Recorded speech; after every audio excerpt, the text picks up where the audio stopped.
tardes, bienvenidos, bienvenidas. Muchas gracias por asistir aquí a la conferencia que haremos aquí desde Oula Fusions.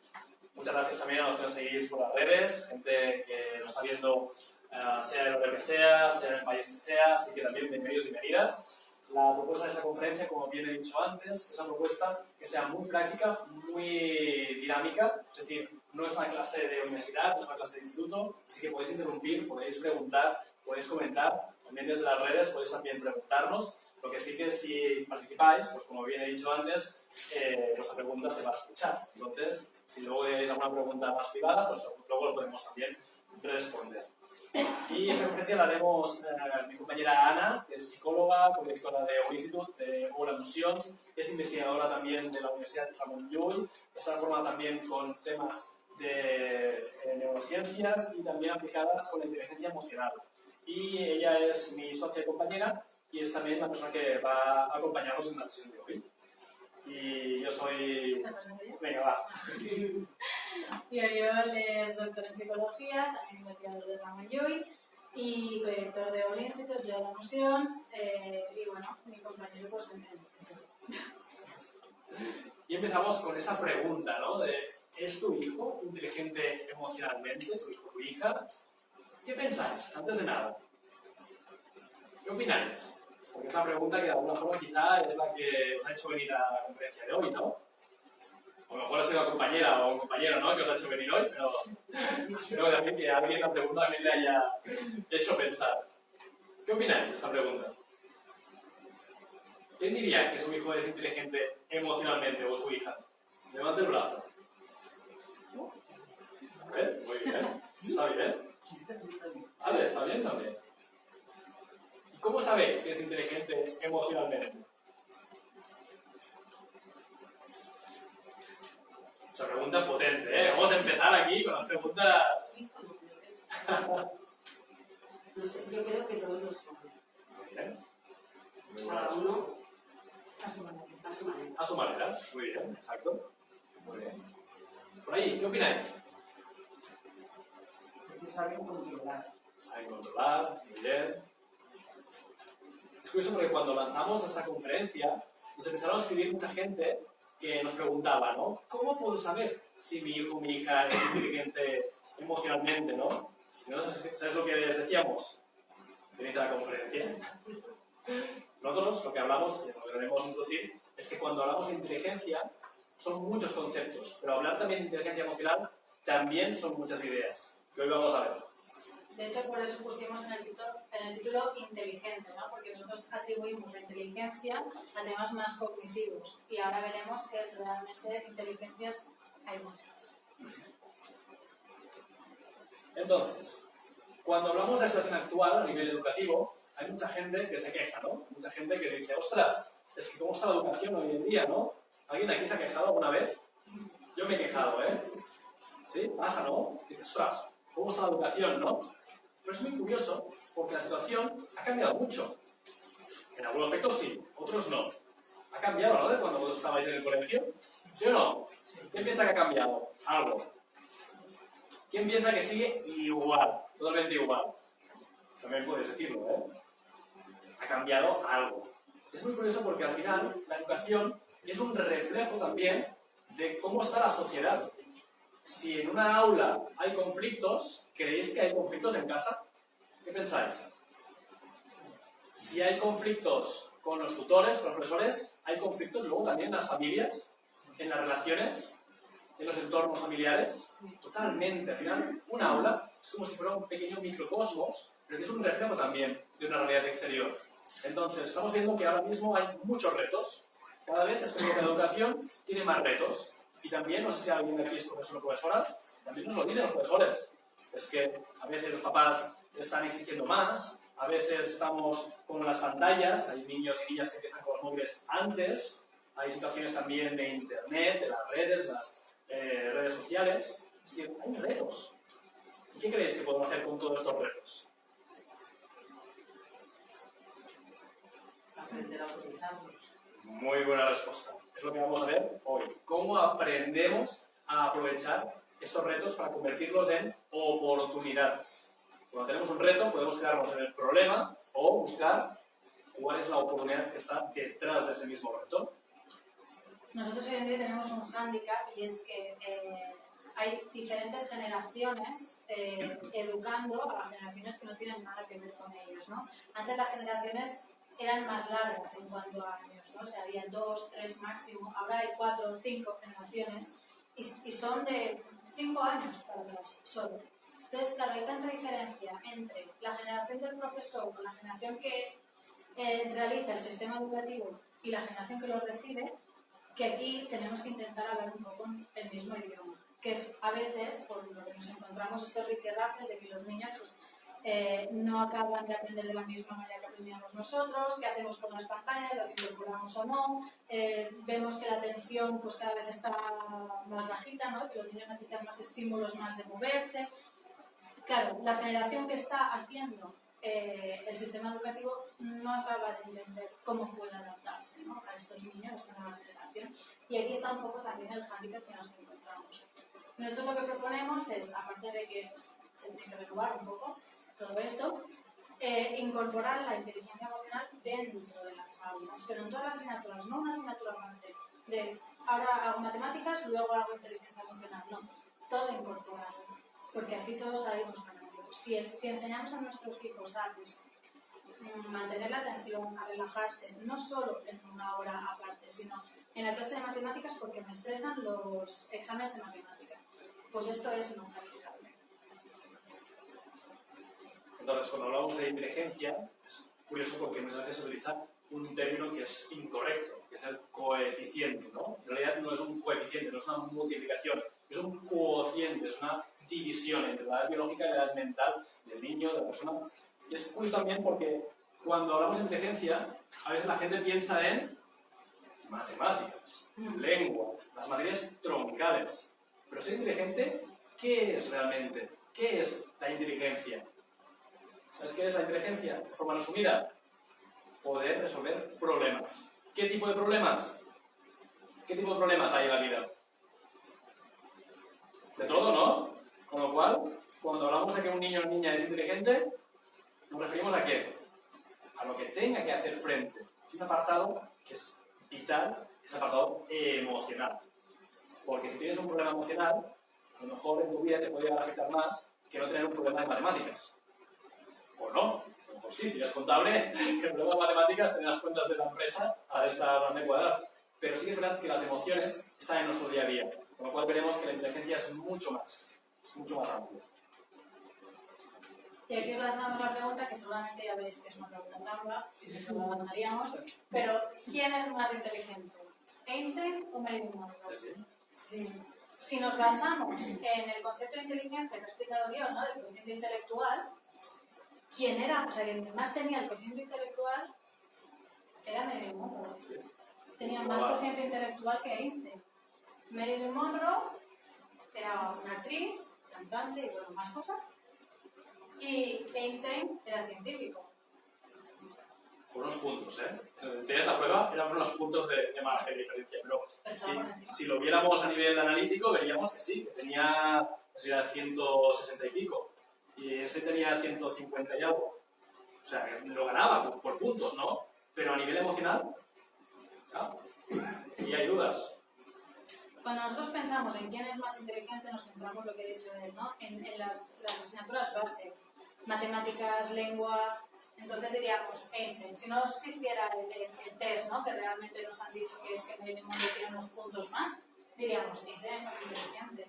Pero a nivel de relaciones sociales, Einstein no sabía relacionarse con la gente. Quien era muy inteligente a nivel social y emocional era Marilyn Monroe. Jugaba con quien quería, hacía lo que ella quería y hacía que los demás hicieran lo que ella quería. Entonces, ese poder lo tenía ella. Entonces, un psicólogo estadounidense dijo, vale, no puede ser que la inteligencia solo sea matemáticas y lengua, ha de haber más. Entonces empezó a desglosar todos los tipos de inteligencia que él podía detectar en las personas. Y hizo hasta 7 y ahora actualmente hay 8, que os digo cuál es la octava. La primera era auditiva o musical. Pues es la gente que pues tiene mucho oído, el ritmo lo sigue bien, etc. Corporal y kinestésica, del cuerpo, lógico-matemática, aquí estaría Einstein, verbal lingüística, visual espacial, los arquitectos, por ejemplo, tienen mucha inteligencia visual espacial, si no, no construyen casa. Interpersonal, que es hacia los demás, ¿no? Pues captar las emociones de los demás, saber trabajar en grupo. La intrapersonal, que es hacia uno mismo, saber qué es lo que estoy sintiendo, cómo regularme, tener una buena autoestima. Y ahora hay una octava, que es la naturalista, que es la habilidad que tenemos las personas de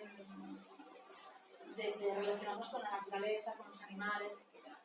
Entonces, aquí tenéis toda la lista de las 8 y quiero que ahora penséis en cuál de estas detectáis a vuestros hijos. ¿Cuál de estas veis que vuestros hijos o vuestras hijas destacan? Si habéis hecho el ejercicio anteriormente, podéis también plantear otra vez para ver la evolución. Porque a lo mejor, si hicisteis ese ejercicio, porque algunos de aquí ya os conocéis, ¿no? A lo mejor, con el paso de los años decís, ostras, ahora que lo vuelvo a preguntar o lo vuelvo a mirar, quizá ha cambiado. Apuntarlo menos o pensarlo. Pues lo leo porque si no... A nivel lingüístico está leer, escribir, hablar y escuchar. A nivel lógico-matemática, sumar, el pensamiento crítico, que es resolver problemas, razonar y experimentar. Visual espacial, que es ver, dibujar, visualizar, pintar y componer. Todo el tema de mapas mentales y todo esto, aquí. Inteligencia corporal, construir, actuar, tocar, moverse y bailar. Musical, que es cantar, rapear, percusión, tocar algún instrumento. Interpersonal, que es compartir, o sea, que es una persona que le gusta estar con las demás personas. Enseñar, colaborar, interactuar. La intrapersonal, que es conectarse con uno mismo, tomar decisiones y reflexionar. Y la naturalista, que es experimentar, conectar con los seres vivos, cuidarlos y explorar. Una pregunta, la auditiva sería mientras la musical. ¿Cuál es la Sí, sí. De la audición, de... Sí, la kinestésica es la altos. de aquí? Corporal, ¿eh? Sí, corporal. Sí, es Musicalmente, vale. Alguien que pueda identificar quizá a su hijo o a su hija con alguna de estas inteligencias o más predominancia. Venga, ¿quién se anima?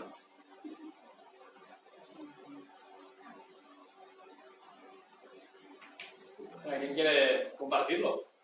Naturalista e interpersonal. Bien. O sea que todos y todas tenemos todas las inteligencias.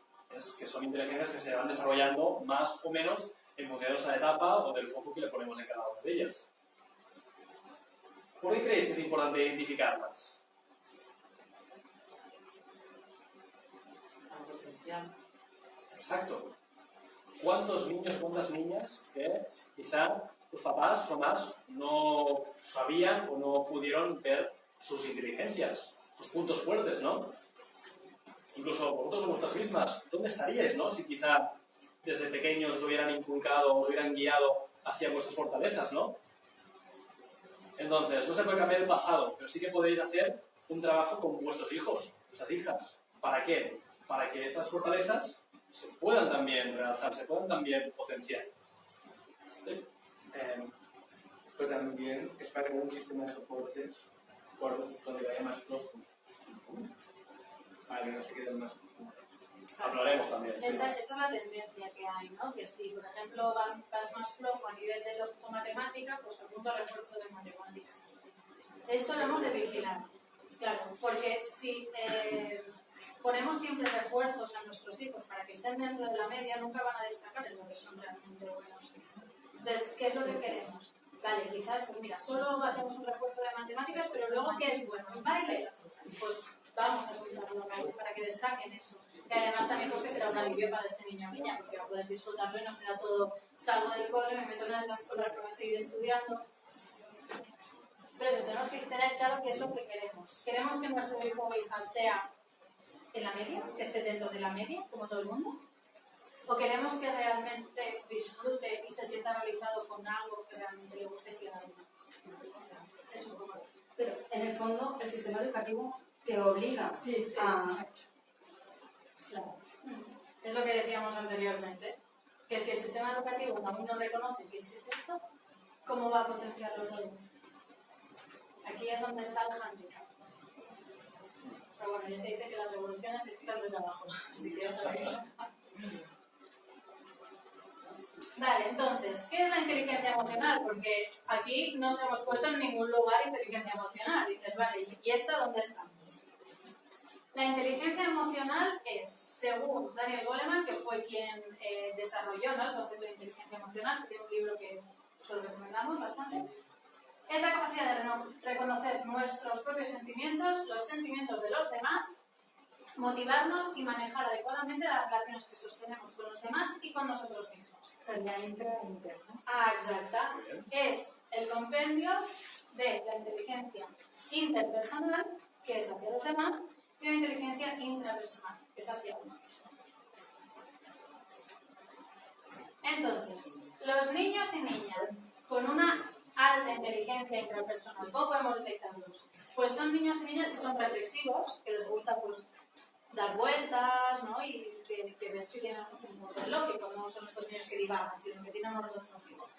Que pueden organizar y dirigir su vida con facilidad, la toma de decisiones, o sea, saben que cuando toman una decisión es porque realmente la quieren y si no, y se han equivocado, asumen las consecuencias, conocen y nombran las emociones, tanto las suyas como las de los demás, ¿eh? Y suelen ser consejeros de los demás. Que eso también, ¿no?, lo hemos visto mucho, ¿no? O sea, niños y niñas que nos dicen, ay, es que todo el mundo me explica sus problemas, hacen un poco como de psicólogo. Estos niños y niñas son los que son inteligentes a nivel intrapersonal. Y luego los niños y niñas con alta inteligencia interpersonal, que es hacia los demás, son niños y niñas convincentes con los negocios, es decir, que a lo mejor nosotros como adultos nos estamos diciendo que no te voy a comprar el bollicao y nos acaban convenciendo de comprarle el bollicao o cualquier cosa de esta. O sea, tienen mucho poder de negociación y de convención. Entienden a sus compañeros, entienden pues, cualquier situación que se pueda dar con sus compañeros, les gusta el trabajo en grupo y tienen una alta capacidad de empatía, que es la capacidad de ponerse en los pies de los demás. ¿Qué evolución por edades hay? Quiero decir, porque claro, hablamos de reconocer emociones y demás, pero eso supongo que es posible a partir de ciertas edades. Que si no, todavía estamos hablando de que es demasiado pronto, no sé, decimos nosotros. A nivel evolutivo, a ver, es que las emociones es un lenguaje universal, ¿vale? Esto es importante dejarlo claro porque cuando vemos a una persona llorar ya asociamos en que está triste o llora en alegría, etc. Un niño pequeño, antes de que desarrolle el lenguaje, ya puede detectar las emociones de las personas que son más cercanas a él o ella. Él sabe perfectamente, justamente el otro día, para contar una anécdota en concreto, mi prima tiene un hijo que tiene 2 años, a los 2 años lo van a jubilar. Y me contó que el otro día en la guardería llegó a buscarlo y el niño estaba sentado al lado de la profesora, con cara así como enfadado. Entonces dijo, ¿qué ha pasado? Y la profesora dijo, es que está castigado porque ha pegado a una niña. Y el niño, cuando vio a la madre, se puso a llorar, no sé qué. Y dices, ¿cómo puede ser que un niño de 2 años sepa que esto está mal cuando la profesora simplemente le ha dicho, aquí sentado, apártate de esa niña? Ya ha reconocido, reconoce que la otra niña le ha hecho daño y que está triste o está enfadada. Reconoce que la profesora también está enfadada. Y ha reconocido que la madre, cuando la profesora le ha dado ese mensaje, también se ha enfadado. Y su mecanismo ha sido violar para intentar ablandar un poco la tensión. Pero los niños ya desde pequeños ya detectan las emociones de la gente más allegada. El problema o el hándicap es nombrarlas. Que aquí ya, hasta que no se forma el lenguaje y si no hay una buena educación emocional, es decir, si tú no le enseñas de que esto es tal y esto es cual, ellos no saben verbalizar. Y esto normalmente es a partir de los 3 años. Exacto. A partir de los 3 años ya pueden verbalizarlas.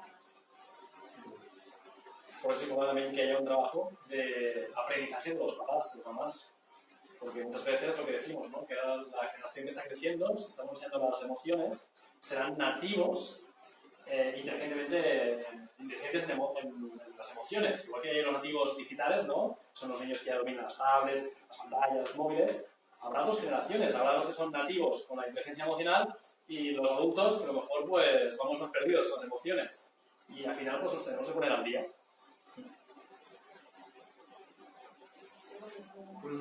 Muy bien. Gracias.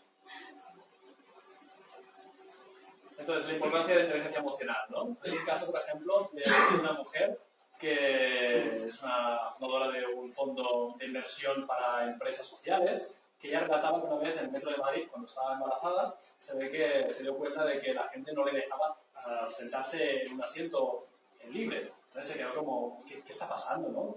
¿Qué ocurre con esta sociedad? Que no ve nadie que estoy embarazada y que nadie se da cuenta de que necesito sentarme.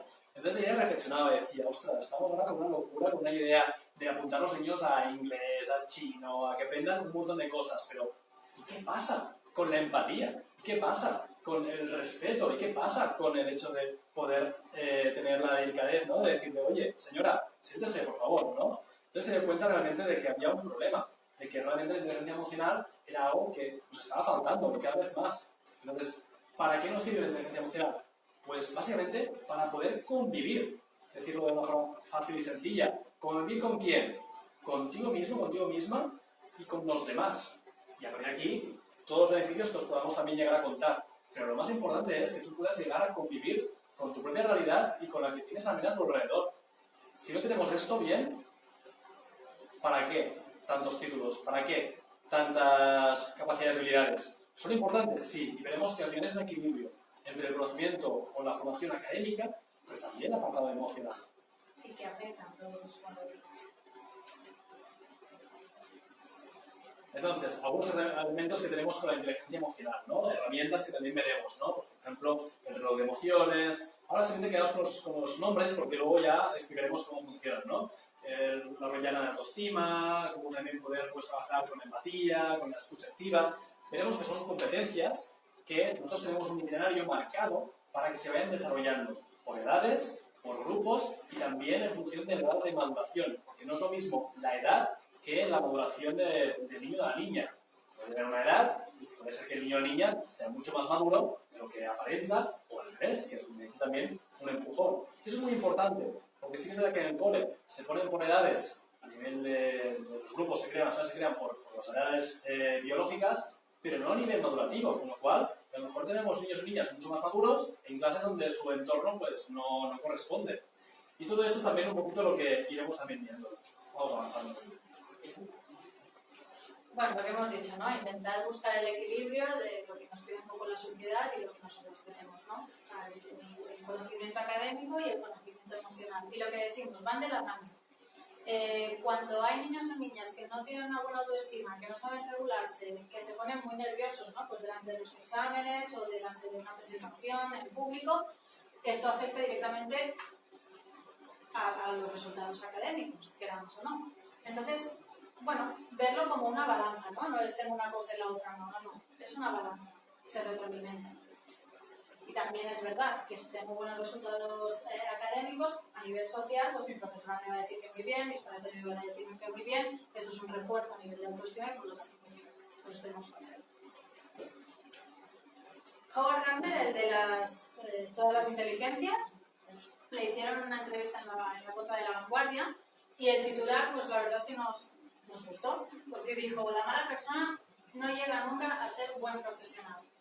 Y bueno, un poco lo que explica es justamente eso, ¿no? La importancia de la inteligencia emocional. Si yo no sé trabajar en grupo, yo no sé decir, por ejemplo, si tengo que poner un límite a una persona y se lo digo mal, es decir, de forma no asertiva, de forma agresiva, esto va a crear una barrera y va a crear también una confrontación entre dos personas. Entonces, tener buena inteligencia emocional hace que seamos también buenos profesionales, porque no nos olvidemos.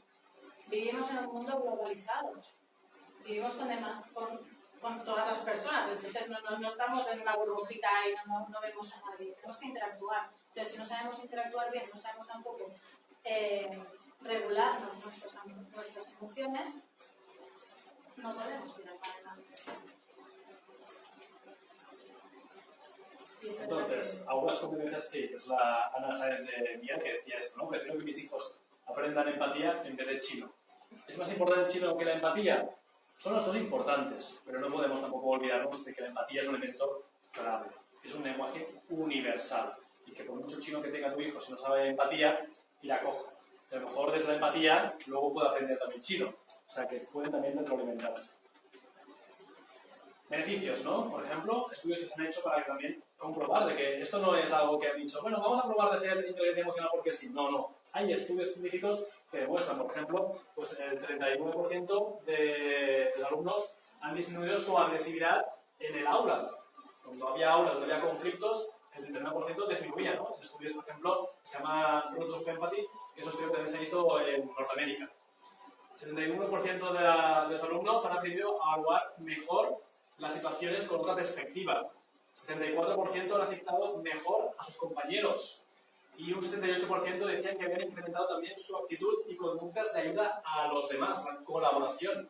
Vivimos un mundo en que se pone mucho foco en la competitividad, pero la competitividad está también yendo cada vez hacia atrás, porque estamos en un mundo que cada vez a nivel global vamos a tener que cooperar. Sí que es verdad que habrá gente que continuará compitiendo, pero el mundo va cada vez más a cooperar, a poder unir sinergias, a poder también unir esos esfuerzos. Entonces, si tú no sabes trabajar en equipo, no sabes trabajar con un grupo de gente, ¿para qué tener 4 másters y 5 carreras? ¿Qué opináis? ¿Qué pensáis? Opino que està molt bé, però avui en dia encara la societat penso que es pressiona de tal manera que tot és molt competitiu. És que hi ha criatures petites, no sé, el sistema educatiu, tot conjunt. Vull dir que la competitivitat és que et porta al sistema capitalista. Vull dir que el que dieu està molt bé, però clar, ara falta molt. ¿Está bien? Es una idea, sí, sí. ¿Qué opinan los demás? Pensad que aquí no es una clase de universidad, no es decir lo que queráis. Nosotros en la familia con nuestros hijos podemos hacer de buffer, de amortiguador de esto, que es así, efectivamente, pero sí que podemos hacer un freno para que no hieren tantas cosas. Pensad una cosa, cuando se hace selección de personal en las empresas, tú puedes tener un currículum espectacular, pero si luego hay una prueba donde quieren ver que tú trabajas en equipo y no sabes trabajar bien en equipo, digo yo que esa persona no sigue adelante del proceso. Que luego hay puestos y hay también empresas que buscan la competitividad, sí, las hay, pero también hay empresas que cada vez más están buscando esa forma distinta de ser más humanos. Pensad que, por ejemplo, Google, a veces también es como el gigante, ¿no? Que parece que hace cosas muy chulas, pero también marca muchas veces tendencias de cara a otras empresas. Ellos tienen una unidad que hablan de felicidad. Felicidad en el trabajo. Ostras, ¿es posible hablar de felicidad en el trabajo? ¿Solo lo puede hacer un Google? Bueno, ya hay más empresas que están empezando a tomar esta iniciativa. Infojobs, por ejemplo, a nivel de España, que tendrá sus cosas y menos, porque Infojobs también ha despedido, sí, como todas las empresas, tienen sus cosas buenas y no tan buenas. Pero, por ejemplo, el hecho de plantear el concepto de felicidad, ostras, me parece un poco revolucionario, ¿no? Empezar a darse cuenta de que el auténtico capital de las empresas son las personas y que si las personas no están bien en una empresa, es igual que sean unos cracks y unos mega cracks, es igual, esa persona no estará trabajando o rindiendo de una forma óptima. ¿De qué sirve tener a toda tu plantilla desmotivada? No sirve de nada. Es un decir, es un equilibrio también. Pero quiero decir que también cada vez las empresas que quieren también destacar, sí que es verdad que pueden optar por la competitividad, ¿no? De ir ahí o por valores, empezar a decir, bueno, nosotros queremos que los trabajadores, que la gente esté contenta. Y tú como usuario, como antes decíamos ahora, ¿no? Elijas, ¿no? Con qué empresa yo quiero comprar o quiero utilizar sus servicios. Es decir, creo que los usuarios cada vez tendremos más poder. Va por aquí la cosa. Internet nos permite hacer esto. Tú ahora pues haces un servicio y no dices, no me ha gustado, y ya está. Tu voz ahora se escucha también de alguna manera. Por poner un ejemplo. Entonces, si estáis aquí es porque ya sois pioneros en esa revolución.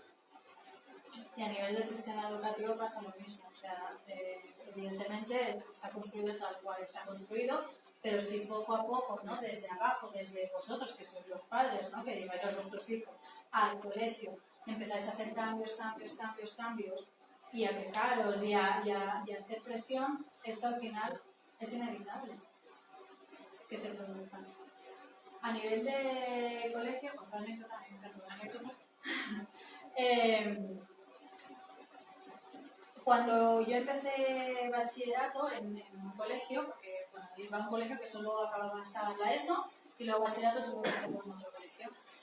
Y la primera entrevista que tuvo mi tutor con mis padres, bueno, fue bastante polémica, porque, bueno, mi tutor estaba dispuesto a explicarle, ¿no? Pues a nivel académico cómo iba, no sé qué, no sé cuánto, si tenías que reforzar esto o lo otro. Y mi padre, cuando se sentó ahí delante de él, le dijo, vale, pero mi hija es feliz.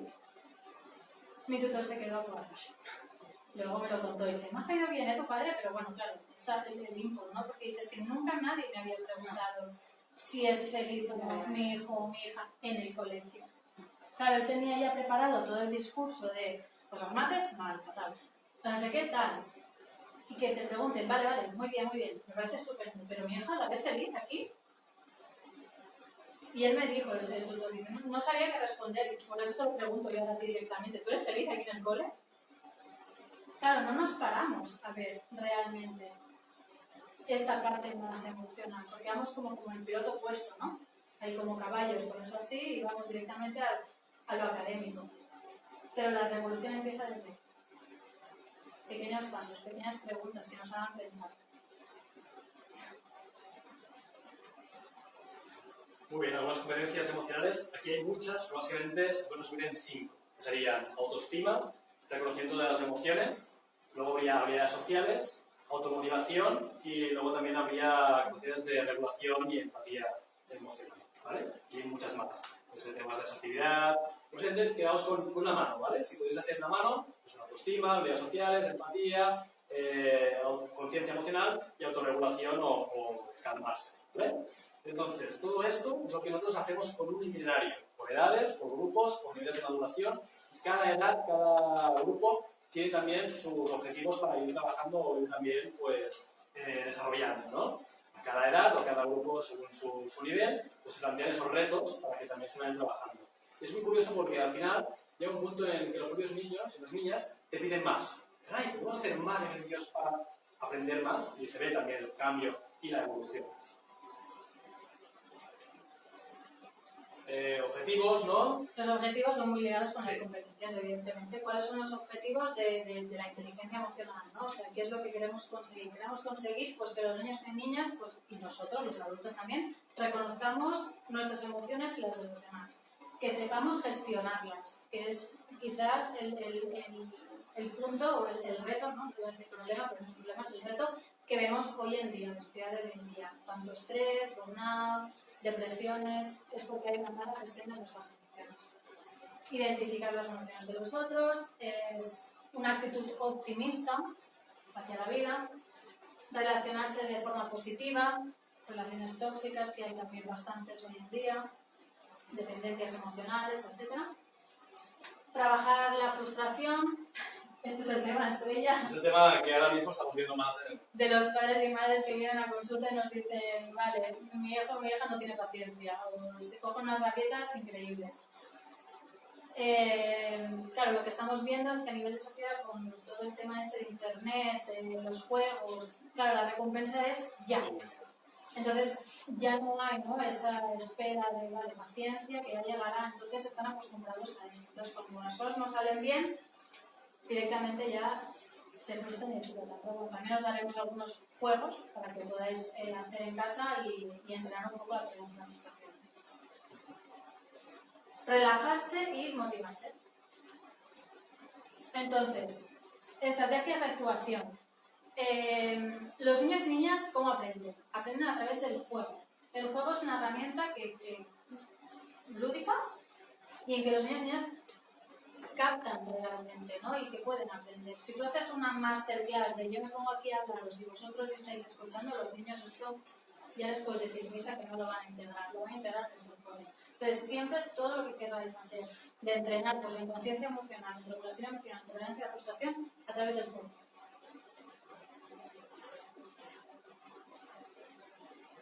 Una de las herramientas que utilizamos desde un principio es el reloj de las emociones. Lo que hemos dicho, ¿no? Al principio tenemos que intentar que el niño o la niña sepa reconocer las emociones y por lo tanto tenemos que nombrarlas. Si quieres hacer alguna foto o quieres Sí. hacer un móvil, adelante.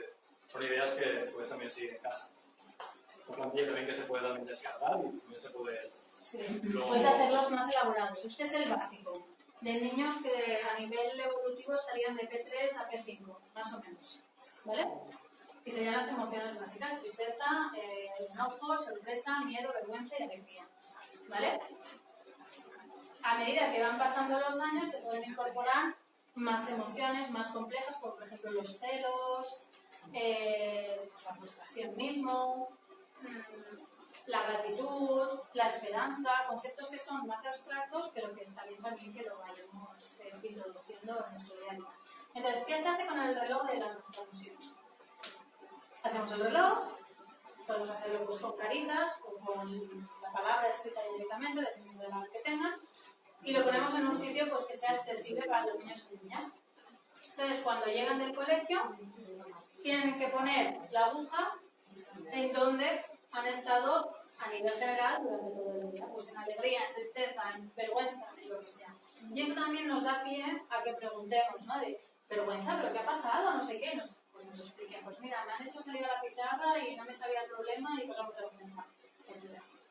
Porque muchas veces también lo que nos pasa es que preguntamos a nuestros hijos o hijas, ¿qué tal el cole? Bien. Vale. Mucha información, gracias. Tenemos que buscar otras preguntas, otras. ¿Qué es lo más divertido que has hecho hoy? ¿Con quién has jugado? O cosas de estas que sean más concretas para a partir de aquí poder sacar un poco más de hilo.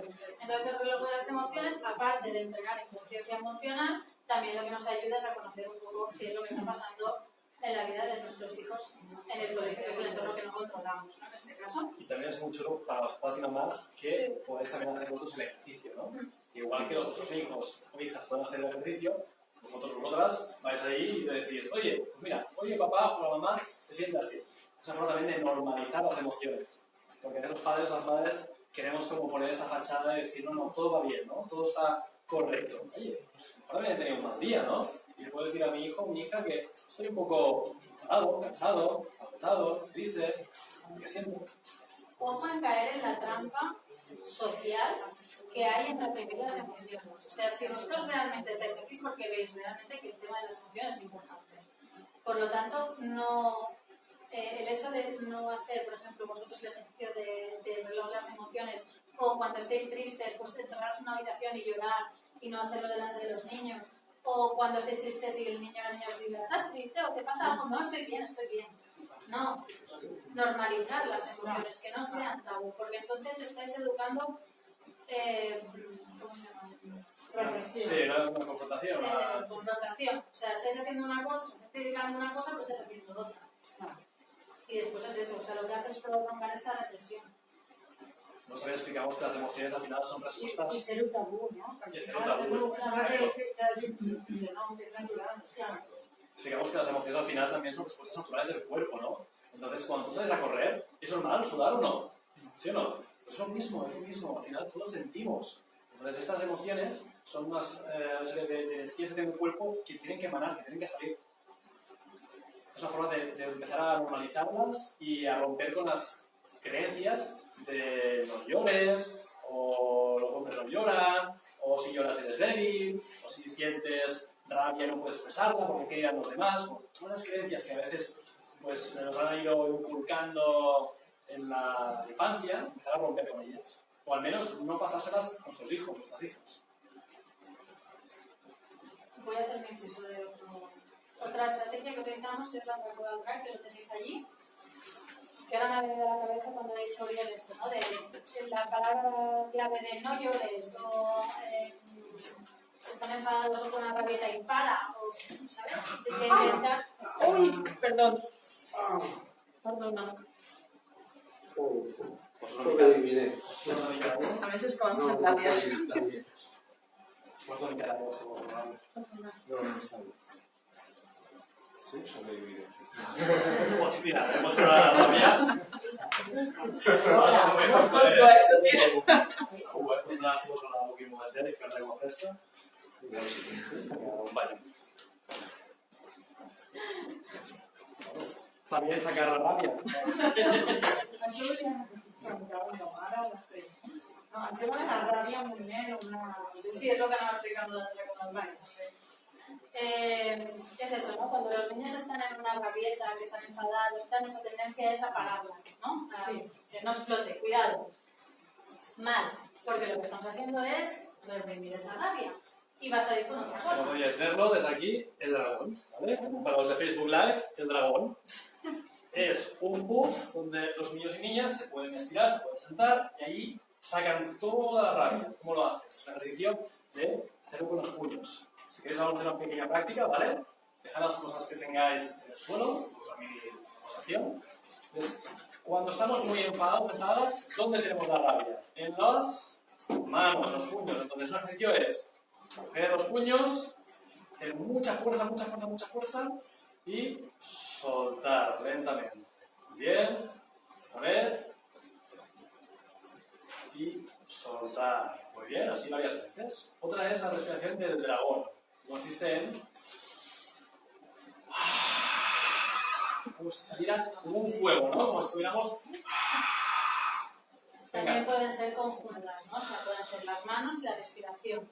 Esto, la respiración del dragón, por eso lo pusimos el rango de drag, a los niños les gusta porque se imaginan realmente, ¿no? Que cogen toda esa energía, toda esa rabia que tienen aquí dentro y de repente la sueltan por la boca como si fuera fuego. Pero la sueltan. Pueden chillar, pueden hacer lo que quieran, pero solo en ese rincón. O sea, si estamos haciendo un juego que no distorsione el juego, ¿no? Tú tienes, estás enfadado, pues ya sabes qué tienes que hacer. Ponerte allí y haz lo que quieras. Y hay niños pues que saltan, hay niños pues que chillan, Que hay niños chilla, que grita. Da igual, eso está permitido. ¿Por qué? Porque tiene que sacar esa rabia. Porque no puede reprimirla. Si se reprime, saldrá por otro lado. Ahora el compañero se ha perdido los ejercicios que a lo mejor le dan bien para soltar la tensión. Eso que para soltar la rabia, le dan los puños y dejar ir. Y si no, también la respiración de dragón, que es coger aire, como si subiera una llamarada, como si saliera una llamarada de fuego, una forma también de soltarlo. Y lo hacen aquí, en el puff. Y es lo que decíamos antes, si se hace a través del juego, pues los niños no lo ven como un castigo o no lo ven como una forma punitiva o negativa, sino lo ven como un juego. Entonces ellos están jugando con los demás, se enfadan y en vez de, yo qué sé, pues están jugando con fichas, tiran todas las fichas al suelo, pues se cogen y se van allí y empiezan a chillar y ya está, pues vuelven y jaja, y punto. Y ya se acaba la rabieta y el enfado. Eso es importante, dejar expresar las emociones. Y con el llorar igual, el no llores, ¿no? Cuando vemos a nuestros hijos llorar, no llores, no, llora, suéltalo, suelta todo lo que tienes dentro. Porque si no, esto después la emoción se encapsula y vamos. Y cuando se cae al suelo y parece que se ha hecho daño, dice, no pasa nada, no pasa nada. Que esto que es muy típico. ¿No? Decir, no ha sido nada. para no magnificarlo a veces, ¿no? Está bien, porque claro, mucha gente lo hace, pero me parece como No, falso. no pasa nada, no, sí que pasa, te ha caído. Ya, por eso. Entonces lo que puedes decir es, uy, ¿estás bien? ¿Te has hecho daño? Desde no el traumatismo, porque también tenemos que tener en cuenta el contagio emocional, Claro, si no, no no traumatizar. Pero sí que pueden decir que se han hecho daño. Claro, No decir, claro. no pasa nada. No, el no pasa nada, no.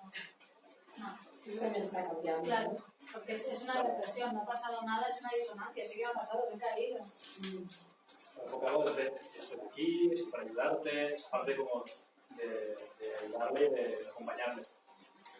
Sobre el tema del llanto, yo tengo la duda de que a veces es un llanto de realmente por rabia y demás, y otras veces puede ser una herramienta que usan también hacia nosotros o hacia quien sea. Entonces, tengo claro que cuando es una consecuencia de una emoción interna, perfectamente, totalmente de acuerdo con vosotros, tengo la duda de cuando sospechas que pueda ser una herramienta de manipulación a su nivel, si realmente el decir, vale, pues llora y tal, o seguir por el camino de, va, no llores y conseguimos esto, negociar.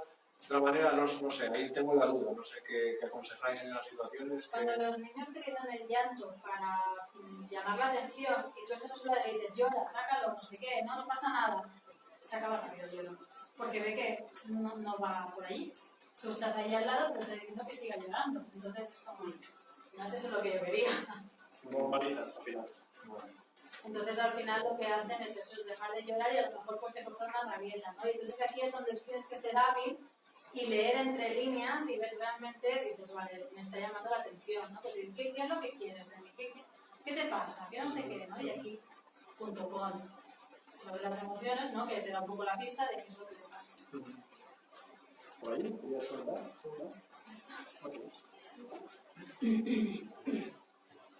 Otra herramienta, el cohete hasta las estrellas. Si el otro era más de conciencia emocional, este es de regulación emocional, o sea, se pueden complementar, ¿no? Normalmente tenemos el reloj y después el cohete.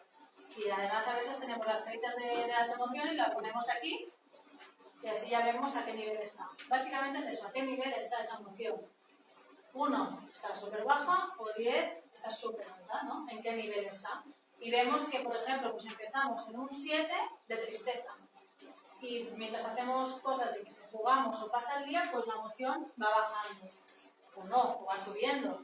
Lo importante es que se muevan las emociones. Si la emoción se queda estática, se enquista, ahí es donde está el problema. ¿Vale? Entonces, que el niño sea consciente de tanto cuando sube, puede bajar. Y entonces de una forma pues visual. Porque cuando están con esa rabieta no razonan, entonces que lo vean de forma Si visual. quieres hacer alguna foto también, aprovechar. A mí me interesa también una fotografía, si alguien quiere tomar foto. Y lo que también es importante, cuando los niños están en una rabieta o cuando están dentro de una emoción, evitemos hablarles desde la razón, porque entonces no estamos hablando el mismo idioma. Es decir, si el niño pues está triste o está enfadado, decirle, no pasa nada, se va a solucionar, esto lo hablas con el profe y ya está. No estás hablando el mismo idioma, estás razonando. Entonces él siente que no lo entiendes y se frustra más. Entonces, lo que es clave es, cuando ves al niño pues, que está frustrado, triste, enfadado, lo que sea, decirle estoy aquí, o sea, que vea que estás aquí, ponerle nombre a sus emociones, porque a veces no sabrá qué nombre es, no sabrá si es rabia, no sabrá si es tristeza o es aburrimiento o qué es. Ponerle nombre y decirle que entiendo que estás así por esto o por lo otro o lo que sea. Entonces el niño o la niña sabe que estás ahí, que lo entiendes y que estás hablando del mismo idioma que es el idioma emocional. ¿Vale? Herramientas para tolerancia a la frustración. Los juegos clásicos. O sea, aquí no nos hemos de comer mucho a la cabeza.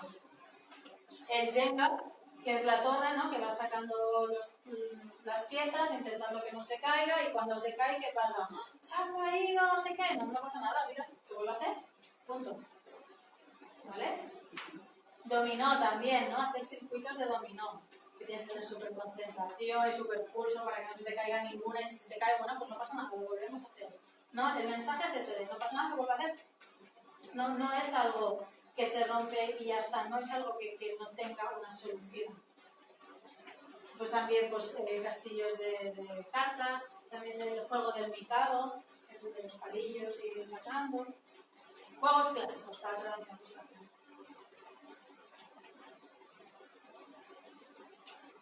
Y luego también tenemos la capsa de los secretos, los deseos, que consiste básicamente en jugar con una cajita, que sea una caja que puede ser también decorada, pintada por el niño o por la niña, y en esa caja se pacta que se van a poner secretos, se van a poner también deseos, queráis, ¿no? O secretos o deseos, o ir alternando, ¿no? Entonces cada semana, en cada X días, vais a hacer que vuestro hijo o vuestra hija ponga un papelito ahí, ¿no? De qué es lo que le gustaría explicaros, que sea como un secreto, o qué le gustaría cuál deseo les gustaría que se cumpliera. Y aquí es muy curioso porque a veces de cara a cara, en las ocasiones, hay cosas que no salen, o que les da vergüenza decírtelas, pero luego con el juego de la capsa, de la capsita esta, va explicándote más detalles, ¿no? Y también hay la devolución. También vosotras podéis hacer también esos secretitos o esos deseos. Aquí se genera un juego en el que se crea una dinámica de más complicidad, también de más sintonía. Es una forma también divertida de poder comunicar aspectos que a veces pues, cuestan de decir. Y a veces también, para niños y niñas que son más tímidos, también pueden jugar con los hermanos con este tipo de dinámicas. ¿Pero cómo lo gestionas? O sea, ellos meten unos secretos, cuando son deseos, bueno, lo tengo más claro porque ahí no hay problema, se puede leer, pero cuando son secretos, ¿qué haces? ¿También los lees? delante de él. En principio tú pactas que lo vas a leer cuando él no esté. Es una capsita en que... Pero lo pactan, o sea, el niño sabe que lo vas a leer. Exacto. La gracia está en que es un secreto, pero que es un secreto revelado. Un secreto que se va a saber. Pero aún así hay como esa magia, ese juego de, ay, le voy a poner un secreto a la mamá, al papá. O un deseo, ¿no? Me gustaría, pues, no sé, ir al Tibidabo, ¿no? Invento. A lo mejor no te lo dice, pero te lo escribe. Es más que nada para niños o niñas que son un poco más tímidos, ¿no? En este sentido, y que no... El cara a cara, pues, o tienen miedo de que pueda reaccionar mal, o... Luego también los cuentos son muy útiles también para poder explicar pues, historias, y sobre todo historias que se puedan ver ellos o ellas reflejadas. Hay muchos cuentos que están adaptados a toda clase de problemáticas, a toda clase de retos, a toda clase de conflictos. Entonces es muy curioso porque los cuentos al final es la forma en que ellos también puedan participar. Son formas en las que ellos también te pueden decir, ¿no? Ostras, pues creo que el protagonista no lo ha hecho bien, o sí, o mira lo que le ha pasado, ¿no? O sea, que no os quedéis solo con el cuento, leerlo y ya está, sino también hacer un poquito de desarrollo de esas historias. ¿Y tú qué piensas de lo que ha hecho este protagonista? ¿Y cómo te sientes cuando estás viendo que al personaje le ocurre esto, no? Pues mira, yo me siento también muy importante que me estéis también hablando vosotros de vuestras emociones. Ostras, esto que ha pasado al pequeño príncipe, ostras, pobrecito, no, a mí me da rabia, o me haría sentir triste, ¿no? Que se quedara solo en el desierto, lo invento. Eso también da pie a poder trabajar las emociones. Todos los cuentos clásicos tienen un personaje malo. Bambi muere la madre, está en la madrastra de Cenicienta. Eso, psicológicamente es positivo explicárselo a los niños, o porque claro, nosotros estamos educados en que sí, o sea, si nosotros nos lo han enseñado y ya está, pero a veces surgen dudas, ¿no? Hablamos de, oye, ¿hasta qué punto esto? Porque al final estás planteando que hay una persona mala que quiere hacer daño, que... Vamos a entender que todos los cuentos en sí, al menos los clásicos, se verá que los modernos ahora se miran mucho más. Bien, los cuentos clásicos, yo creo que no había psicólogos, ni había psicopedagogos, ni nada por el estilo. Un cuento, al final, tradicionalmente cumplía una función, que era guiar a los niños para que no se salieran de la norma. ¿Qué era la norma? Pues todo lo que vemos en los cuentos. No hables con desconocidos, no aceptes manzanas o elementos de los demás, no te vayas con personas que no conoces, bla, bla, bla, bla. Entonces cumplía una función, pero de una forma también muy trágica. Entonces había un mensaje, sí, pero la forma de explicar ese mensaje era muy duro. También la vida antes era mucho más dura que lo que es hoy en día. Entonces nosotros somos partidarios de que se busquen también alternativas. Está bien poder ver una película de Bambi y está bien también ver la Blancanieves, pero a lo mejor hay alternativas que están un poco más equilibradas. Nada, y también hay que entender, al Cuando final... dices alternativas, te refieres a cuentos más modernos. Exacto. Sí. Todas las películas que están, por ejemplo, de Pixar, están con un equipo de psicopedagogos y de psicólogos detrás, por poner un ejemplo. Las películas modernas de Disney, quiere decir modernas, a partir del año 2000-2005, son películas que están mucho más miradas al detalle. No hay un malo, o sea, esa persona mala se explica por qué le ha pasado esto, entonces Exacto. ya no hay esa dicotomía que había antes, ¿no? De que ese es malo, malísimo. Por naturaleza, O sea, sí, ha nacido malo. No, es que le ha pasado algo que... Y eso lo que favorece es la empatía, que es una habilidad que decíamos antes que es muy importante.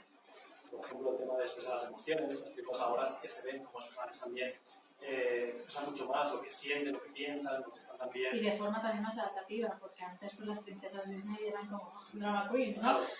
Un poco más adaptativa.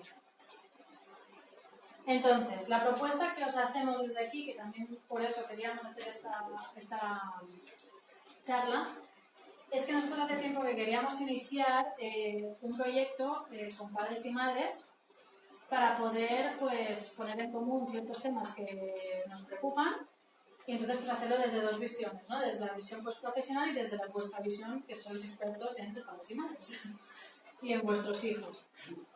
Y entonces pues, poder hacer pues, un poco esto como de psicoeducación, ¿vale? Entonces lo que os propondríamos era el taller para padres y madres, o madres y pares, conèixer i gestionar l'entorn que envolta els nostres fills i filles. Nosotros nos hemos visto mucho en nuestra carrera profesional que vienen padres y madres, ¿no? Que nos preguntan, ¿no? Oye, ¿qué hago con el tema de las pantallas? ¿No? ¿Qué hago? ¿Las restringo o no? ¿O lo dejo hacer?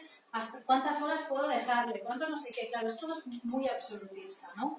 Y no hay un manual para todo el mundo, que valga a todo el mundo. Cada caso es excepcional. Entonces lo que queríamos montar es una especie como de grupo de padres y madres para poder pues, gestionar toda esta serie de cosas, ¿no? Pues el tema de la tolerancia a la frustración, el tema de las pantallas, el tema de la autoestima, el tema de la empatía, todo lo que se os pueda ocurrir más. Entonces, este grupo de padres y madres es un grupo en el que se van a utilizar para los fines de semana, para los sábados por la mañana, con mínimo uno al mes, con lo cual podemos también organizarlo con más previsión. Y va a ser una serie de sesiones también muy prácticas, muy dinámicas, sobre todo con muchos juegos, con muchos ejercicios, con muchas herramientas que os puedes también llevar. Y va a ser dinamizado por Kentia Puig, que es una psicopedagoga aquí del pueblo, además no sé si alguien la conoce, la Kentia. Es una gran profesional que lleva muchísimos años trabajando y ha dado un montón de charlas, un montón de conferencias, un montón de talleres y bueno, de gran nivel. Y va a ser ella la encargada de dinamizar, que hoy no ha podido venir, pero está presente también en las sesiones. Con lo cual, si os interesa luego con el correo electrónico, os podemos también mandar más información, ¿vale? Sí, lo teníamos pensado hacerlo de cada septiembre, empezando con el curso escolar. Y entonces cada mes vamos a tocar una temática que también vosotros y vosotras podéis también decirnos temas, ¿no? Decir, ostras, pues mira, queremos una temática para los límites, para los castigos, para las consecuencias, para los premios, para lo que consideréis. Y eso también nos dará otros información para adaptar una conferencia o un taller hecho a medida. Pues mira, a mí me interesa esto. Pues mira, aquí, traje hecho a medida. Son talleres para padres con los niños. Son talleres que ellos van solo con los padres y madres, pero también hay luego otro proyecto que queremos hacer también trabajo junto, porque tenemos aquí al lado otra sala, entonces poder hacer dinámicas que se puedan ir Lo que queríamos proponer es que el taller también entendemos que si venís la pareja, ¿no? Pues ¿dónde dejo al niño o la niña? Tendríamos aquí al lado una persona, una monitora, pues con los niños y niñas. Entonces lo que queríamos también es que en algunos temas en concreto, que sí que es verdad que se tiene que trabajar conjuntamente con los niños o niñas, pues poderlo hacer de forma conjunta. Es decir, padres y madres trabajando o analizando un tema aquí en concreto y los niños y niñas analizándolo allí con la monitora y luego ponerlo en común. Exacto. Esa es la propuesta. Así que, si estáis interesados o con interés con el proyecto, pues os mandar más información. Muy bien. Y ya está. Vale. Bueno, aquí hablamos sobre la transversal que tenemos, que muchos ya conocéis, que es para desarrollar la inteligencia emocional, todo un poco lo que hemos estado diciendo, que se llama descubriendo las emociones. En el caso de los peques, que son de 3 a 12 años, Correcto. después también tenemos un grupo de adolescentes, que sería la ESO y bachillerato, y un grupo de adultos también. Que el grupo de adultos es muy interesante, porque a lo mejor decís, ostras, es que estoy buscando un espacio donde yo pueda trabajar también mi autoestima, que pueda trabajar también mis habilidades sociales, cómo poner límites, cómo poder también a la gente tóxica echarla un poco lejos de mi vida, ¿no? Y claro, a lo mejor a nivel individual tú puedes trabajar, pero también a nivel grupal o de un entorno donde haya más adultos con ganas de trabajar, pues puede ser muy enriquecedor. Entonces la idea es lo mismo, que podamos tener aquí espacio para poder también crear esos grupos. Sé que si hay alguien que también esté interesado, podemos también hacer un listado para apuntarse, para poder empezar ya de cara a septiembre o octubre. Y un poco la idea tanto del taller de madres y padres y de las extraescolares de emociones, las hicimos como medida de prevención. Porque lo que vimos en consulta, ¿no? En la práctica clínica, es que venían niños y niñas, adolescentes y padres con una serie de sintomatología que decíamos, esto se podría haber evitado si hubiera una buena educación emocional detrás. Entonces, pues por eso lo creamos, ¿vale? Y básicamente lo que hacemos, pues, somos unos psicólogos, terapeutas profesionales en la salud, que hemos desarrollado el método y también somos los monitores, los psicólogos, ¿vale? Y bueno, los grupos, qué es lo que trabajamos, lo que hemos dicho antes, los 6 puntos básicos, pautas educativas, lo que decíamos del juego, importante. Y las actividades que hacemos, bueno, una muestra y los beneficios que se da de una buena educación emocional, ya no solo aquí en la extraescolar, sino en general, sería esto, se reducen las rabietas, ¿no? Porque como el niño ya sabe, reconoce qué es lo que le pasa, que a veces es eso, ¿no? Un poco que un niño explota, no sabe qué le pasa y encima pues va más allá, ¿no? Pues como podéis comunicaros mejor, el niño sabe reconocerlo, pues las rabietas se reducen. Los límites se cumplen. Las peleas entre hermanos, se desarrolla bien la empatía también. Aumento de la atención y concentración. Se mejora la motivación. Si es un niño o niña tímida, pues se mejora, ¿no? Esa timidez. Se aprende a compartir, se piensa más en los otros, ¿no? El tema de la empatía y en general pues, estando feliz. Y ya está. Si tenéis alguna duda o una pregunta. Ahora vamos, si queréis, a desconectar, lo cual ya podéis preguntar libremente.